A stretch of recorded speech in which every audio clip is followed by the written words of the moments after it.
furanaysaa TikTok-ga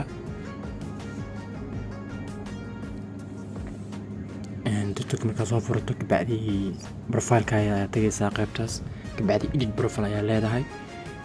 sida hore inuu ku sheegay labadaba ayaan bari doonaa meeshaan marka imaad YouTube ay qoran tahay marka imaadid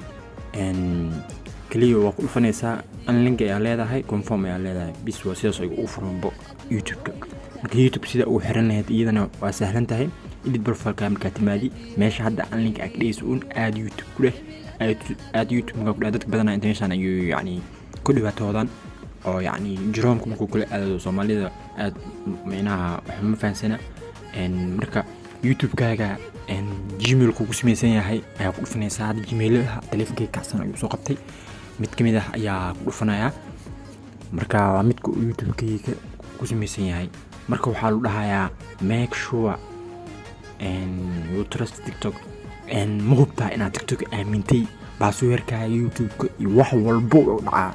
laakiin TikTok waa company weyn yani YouTube-kaaga ma ku soo shaqo jaamay sababtoo ah TikTok-ga waa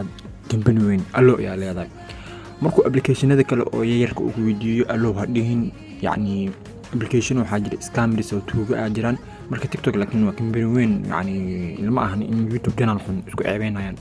marka allo ayaa leedahay sidaas ayuu ku xirmay YouTube-ka adartin Instagram waa ku xiri kartaa Instagram aad ayaa leedahay bis